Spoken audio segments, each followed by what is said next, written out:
On June 14th, 2024, a demolition crew in a quiet suburb of Ohio found something that shouldn't exist behind a wall that, according to the blueprints, led nowhere. They found a small, windowless room. Inside was a chair, a half-eaten meal that had turned to dust, and this tape recorder.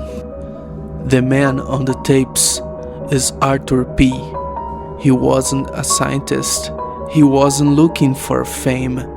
He was just a father who couldn't accept that his daughter was gone. They say this house returns what was lost, but they never mention the price of the journey. Arthur's watch stopped at 3:14 p.m. It wasn't a dead battery. The second hand had simply started moving backward. He had been walking for what felt like 3 days. Yet he remained trapped in that same endless hallway. But the atmosphere was shifting. The scent in the air was different now. Lily was there. He could feel it. Arthur's story starts with a simple premise. The House of Infinite Hallways isn't a place of brick and mortar. It's a place of echoes. It's an architectural manifestation of the things we refuse to let go. As he turned the third corner, Arthur expected to finally see the front door. Instead, he found a framed drawing on the wall, a kindergarten sketch by Lily that he had accidentally discarded years ago. When he touched the paper, it was inexplicably warm. He called out her name, but the hallway didn't just echo his cry. It whispered back in Lily's own voice. This is the trap. The house doesn't scare you out. It lures you in. For every step Arthur takes, the house rewards him with a memory, a discarded toy, the sound of a familiar giggle behind a corner that never ends. By the fourth hour of the recording, Arthur's voice changes. The hope is being replaced by a crushing realization. The hallways are stretching, not just in space, but in time. He eventually stumbled into a corridor lined with mirrors, but his own reflection was nowhere to be found. Instead, the glass showed him the life he could have had, Lily's graduation, the quiet peace of growing old. But the glass felt like cold, living skin. Arthur realized then that the house wasn't showing him his desires. It was showing him exactly what it was feeding on. This is where most people click away from logic and fall into the emotion. Arthur realizes that the infinite part of the hallways isn't the distance. It's the infinite versions of his own grief. The panic set in. Arthur ran for hours, but every door led back to the same suffocating hallway. The walls began to close in, the wallpaper brushing against his shoulders like a shroud. And Lily's voice, it was no longer calling from the shadows ahead. It was resonating from within him. Arthur describes finding a room that was a perfect replica of his living room. Everything was there: the TV, the couch, the half-empty coffee mug.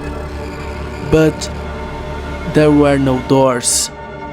He had walked into a memory, and the exit had simply ceased to exist.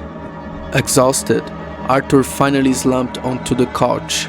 As the tape reached its end, his final warning was clear. Don't look for the house. It has no address. It preys on those at their weakest, those who would give anything for one more minute with what they've lost. Arthur got his minute, and now he's destined to spend eternity within it. When the crew found the room, there was no body, no bones, just the tape recorder and a single fresh drawing of a sunflower, Lily's favorite. The house was demolished the next day, but the workers refused to return to the site. They claimed that even with the walls gone, they could still hear the sound of someone walking on floorboards that were no longer there. The house of infinite hallways isn't a mystery of physics. It's a warning about the weight of what we carry. Some hallways aren't meant to be walked, and some doors are better left closed. He had long since stopped counting the turns. In that place, time was no longer a line, but a predatory circle.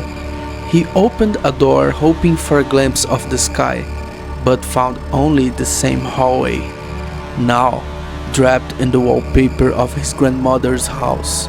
The scent of mothballs filled the air, accompanied by the rhythmic, haunting tick of a clock that shouldn't exist. This is the house's most cruel mechanism, the sensory anchor. It uses your own nostalgia as a weapon. Every time Arthur feels like giving up, the house provides a familiar scent, a distant sound, or a texture from his childhood. It forces him to stay curious.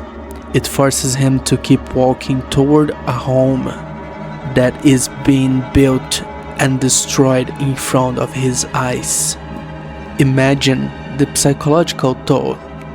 Every step you take is a confrontation with a version of yourself you'd rather forget. The House of Infinite Hallways doesn't need monsters. It has your conscience. It has your what-ifs. It turns the architecture of a building into the architecture of your own regret. Arthur chose to keep walking. He chose the ghost of a daughter over the reality of a world without her.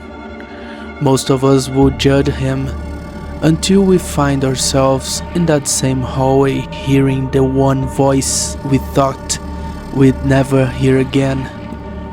If you value these archives, consider subscribing to Eldritch Stories. Your support helps us uncover the stories that were never meant to be found. So I ask you one last time, what would you do if you were lost in a place that promised to give you back the person you miss most? Would you keep walking, or would you have the strength to turn back? Let me know your thoughts in the comments.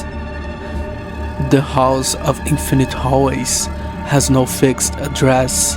It doesn't exist on any map you can find. It's a space that only opens its doors when someone's grief becomes heavy enough to tear the fabric of reality.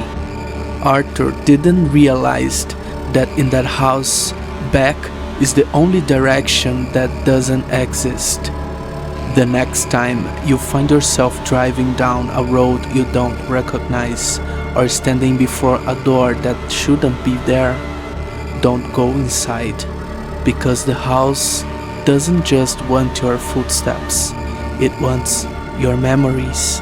And once it has them, it will never let you go.